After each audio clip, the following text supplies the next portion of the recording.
Bismillahirrahmanirrahim. So students, today we are about to discuss orbitals and quantum numbers. So first and foremost we have to know about the orbitals कि orbitals क्या चीज़ होती हैं।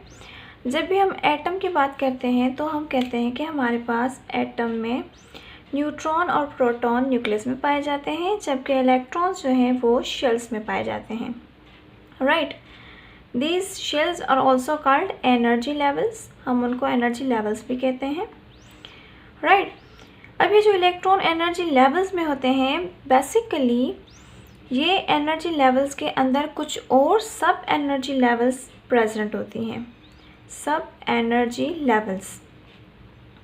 Levels shells के अंदर कुछ और सब एनर्जी लेवल्स या आप कह सकते हैं कि सब शेल होती हैं, जहाँ पे इलेक्ट्रॉन की अकोमोडेशन हुई हुई होती है, जहाँ पे इलेक्ट्रॉन्स को पाया जाता है, जहाँ पे इलेक्ट्रॉन की एग्जिस्टेंस होती है, वो होती हैं सब एनर्जी लेवल्स।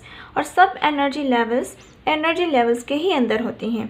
तो these are some kind of spaces you can say in the reason जहाँ पे इलेक्ट्रॉन को पाया जाता है, उनको हम ऑर्बिटल्स का कहते हैं। The orbitals are the same thing which are sub energy levels also. हम इनको sub energy levels भी कहते हैं, orbitals भी कहते हैं। The definition would be the space of region where probability of finding electron can be maximum. ये वो regions हैं एटम के अंदर, शेल्स के भी अंदर ये वो regions हैं स्पेस के जहाँ पे इलेक्ट्रॉन को ज़्यादातर पाया जाता है। मीन्स इलेक्ट्रॉन जहाँ प्रेजेंट होते हैं वो ऑर्बिटल्स होते हैं। ऑर्बिटल्स के अंदर इलेक्ट्रॉन्स को पाया जाता है और वो ऑर्बिटल्स शेल्स में प्रेजेंट होते हैं। क्लियर।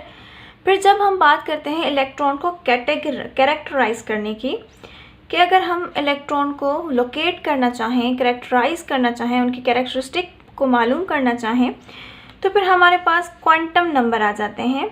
हमारे पास सेट ऑफ 4 क्वांटम नंबर है जिसकी हेल्प से हम इलेक्ट्रॉन को लोकेट कर सकते हैं कि इलेक्ट्रॉन कौन से ऑर्बिटल में प्रेजेंट है, न्यूक्लियस से कितना दूर है, उसकी मोशन क्या है, सो ऑन।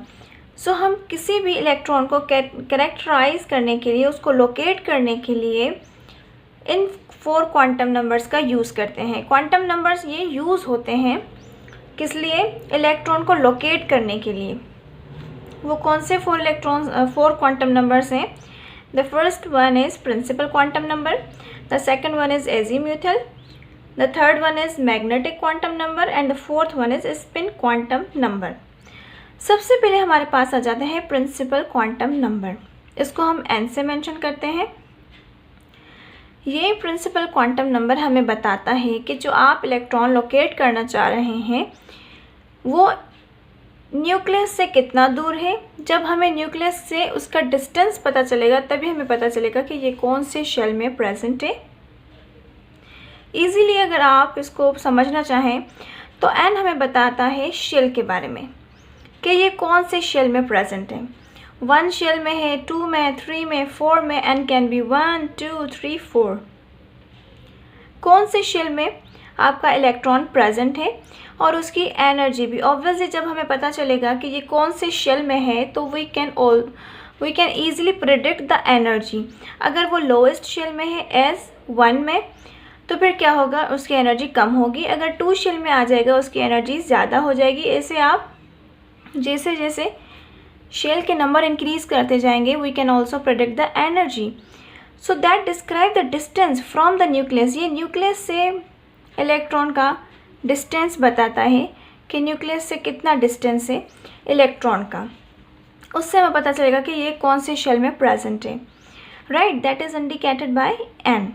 n कभी भी 0 नहीं हो सकता और n कभी भी डेसिमल पॉइंट्स में भी वैल्यूज़ नहीं ले सकता। That only can be the positive integers. इससे हमें पता चलता है कि इलेक्ट्रॉन कौन से शेल में प्रेजेंट है।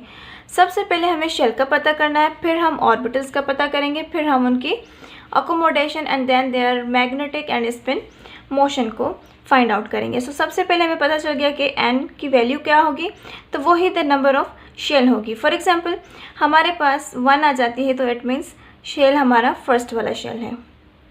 क्लियर, हमारे पास शेल की वैल्यू आ गई। उसके बाद है the second one is azimuthal quantum number. ये हमें बताता है कि जो आपका इलेक्ट्रॉन ऑर्बिटल में जिस प्रेजेंट है उसकी शेप कैसे होगी, that is denoted by L. ये जो आपको एल नज़र आ रहा है, ये एजीम्यूथल क्वांटम नंबर को हम इससे मेंशन करते हैं। एल की वैल्यूज़ जो होती हैं वो 0 से स्टार्ट होती हैं, 0, 1, 2, 3। अब 0 फर्स्ट ऑर्बिटल के लिए होता है, 1 सेकंड ऑर्बिटल के लिए, L2 is for third orbital, L3 is for fourth orbital. हमारे पास 4 ऑर्बिटल हैं, हमें पता है S, P, D and F। जब हमें ऑर्बिटल का पता चलेगा by the value with the help of azimuthal quantum number, ये वैल्यूज़ हमें बताएंगे कि अगर 0 है तो ये S ऑर्बिटल होगा, अगर L की वैल्यू 1 है तो that will be P orbital, अगर L की वैल्यू 2 है तो that will be D orbital, and अगर L की वैल्यू 3 है तो that will be F orbital.